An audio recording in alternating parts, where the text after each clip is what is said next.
जन जन की है यही पुकार, उर्मिला पटेल अब की बार। जी हाँ भाइयों, कहना है ग्राम पंचायत बेहोरा का अगर सर्वांगीण विकास कराना है तो सरपंच पद हेतु महिला प्रत्याशी उर्मिला पटेल जी को जिताना है। जी हाँ बंधुओं, सब्जियों की टोकरी के निशान पर मुहर लगाना है, भूलना नहीं है। आप सबसे ये विनम्र निवेदन है कि अब की बार आने वाली तारीख 1 जुलाई को सब्जियों की टोकरी पर मुहर लगाकर उर्मिला पटेल जी को भारी बहुमत से विजयी बनाकर बेहोरा का सरपंच चुने और भाई लालजी पटेल जी के हाथों को मजबूत बनाएं। इनका कहना है मेहनत और संघर्ष से विकास की धारा बहाएंगे, आपके आशीर्वाद से हम आदर्श गांव बनाएंगे। जी हाँ बंधुओं, आने वाली तारीख 1 जुलाई को पोलिंग बूथ पर जाकर सब्जियों की टोकरी के निशान पर मुहर लगाकर भारी बहुमत से विजयी बनाएं और अपनी ग्राम पंचायत बेहोरा से उर्मिला पटेल जी को सरपंच बनाएं। जी हाँ बंधुओं, आप सबके चहेते प्रत्याशी उर्मिला पटेल भाभी लालजी पटेल जी को अब की बार सरपंच चुने। बेहोरा की जनता ने अपने मन में ठाना है, ओ भैया, बेहोरा की जनता ने अपने मन में ठाना है, सरपंच उर्मिला पटेल को बनाना है।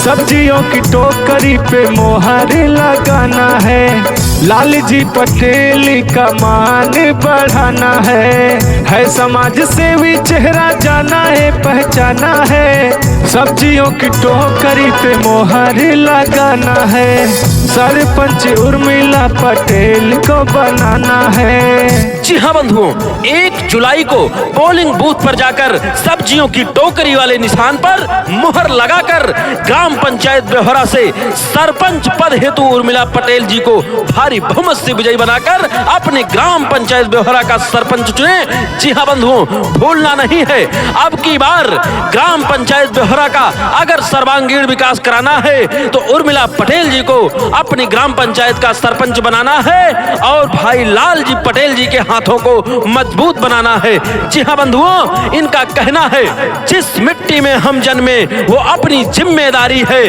गांव की मिट्टी मेरी माँ है, माँ की हम पर कर्जेदारी है और खाती हूँ कसम घर घर तक शिक्षा का दीप जलाऊंगी और गांव की अंतिम झोपड़ी तक हर सुविधा पहुंचाऊंगी। जी हाँ बंधुओं, भूलना नहीं है, अगर अपनी ग्राम पंचायत बेहोरा का सर्वांगीण विकास कराना है तो अपनी सबसे चहेते प्रत्याशी उर्मिला पटेल जी को भारी बहुमत से विजयी बनाना है।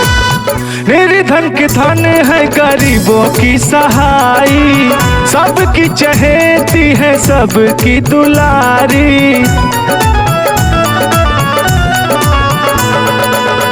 निर्धन के धन है, गरीबों की सहाई, सबकी चहेती है, सबकी दुलारी। गांव में विकास की नई गंगा बहाना है,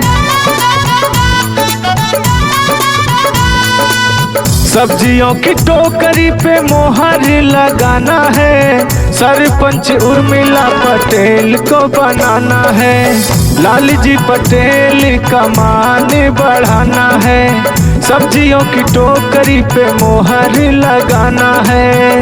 भाई बहन का चुनाव निशान सब्जियों की टोकरी, चाचा चाची का चुनाव निशान सब्जियों की टोकरी, जन जन का चुनाव निशान सब्जियों की टोकरी।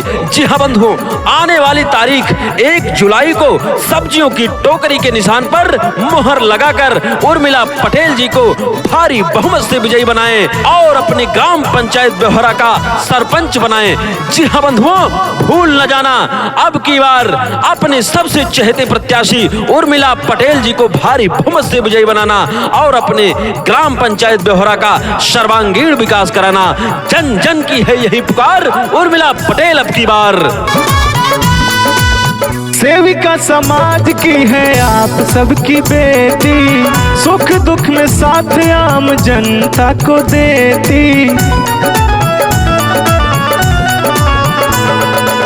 सेविका समाज की है आप सबकी बेटी, सुख दुख में साथ आम जनता को देती। इनके साथ चल के पूरा गांव चमकाना है, सब्जियों की टोकरी पे मोहर लगाना है, सरपंच उर्मिला पटेल को बनाना है। लालजी पटेल का मान बढ़ाना है, सब्जियों की टोकरी पे मोहर लगाना है।